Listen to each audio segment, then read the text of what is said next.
કોને તપાસ સોંપવી કોને ન સોંપવી એ વહીવટીતંત્રનો પ્રશ્ન છે અને વહીવટીતંત્ર આજે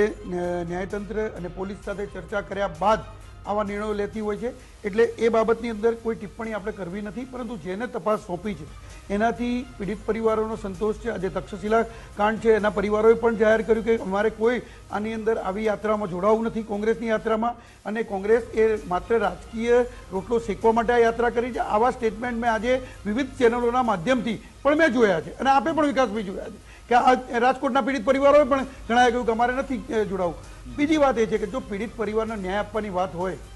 અને એમને એવું લાગે છે કે 5 વર્ષ થઈ ગયા કે આ થઈ ગયા કે તે થઈ ગયા ન્યાયતંત્ર ઉપર આજે અમને પણ ભરોસો છે બીજું કે કોઈ પણ પીડિત પરિવાર હોય કોઈને એક દીકરો ગુમાયો હોય કે કોઈને ખરોચ પણ થઈ હોય તો એના માટે સંવેદના દરેકને હોય મને હોય તમને હોય ગુજરાત સરકારને પણ છે અને દરેકને સંવેદના છે એટલે એની સંવેદનાનો મતલબ એ નથી કે સંવેદનાનો ઉપયોગ કરી અને તમે રાજકીય લાભ કીધો અને જો સંવેદનાની વાત હોય ને પીડિત પરિવારોની વાત હોય તો મારે પાલભાઈને પૂછવું છે કે દાયકાઓ થયા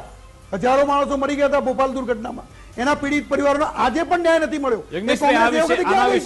આજે પણ કોંગ્રેસ ક્યાં ગઈ છે ક્યાં કરો રેલી ક્યાં કરો યાત્રા ન્યાયની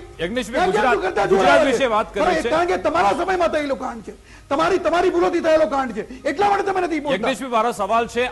આજે બધી ઘટનાઓ બની શું એ મામલે ભાજપ અને કોંગ્રેસ એક ટેબલ પર આવશે ખરા ભારતીય જનતા પાર્ટી પૂરેપૂરો પ્રયત્ન કરે છે કે એ લોકોને પૂરેપૂરો ન્યાય મળે એ માટે કોર્ટમાં ફાસ્ટ ટ્રેકમાં કેસ પણ ચલાવવામાં આવે છે અને કોઈ પણ અધિકારીની નાની પણ ચૂક દેખાય તો એને સસ્પેન્ડ કરવા અથવા તો એની બદલી કરવા અથવા તો એને ફરજ મુક્ત કરવા સુધીના પગલા પણ લેવાય છે તો હું એવી કોંગ્રેસને વિનંતી કરું છું કે આ યાત્રા કે આવા ખેલ કરવાના બાને કે તમે આજે રાજકીય રોટલા શેકવાના બાને તમે આ પ્રયત્નો કરો છો એના કરતા મહેરબાની કરી અને એ લોકોને ન્યાય મળે એના માટે વકીલોને ટાઈમસર હાજર રાખો એ ન્યાય મળે એના માટે દોષિતોને શોધવાની પ્રક્રિયા હાથ ધરો અને એની અંદર સરકારને મદદરૂપ થાવ કારણ કે વિરોધ પક્ષનું કામ એ નથી કે માત્ર ને માત્ર તમારા રાજકીય રોટલા શીખવા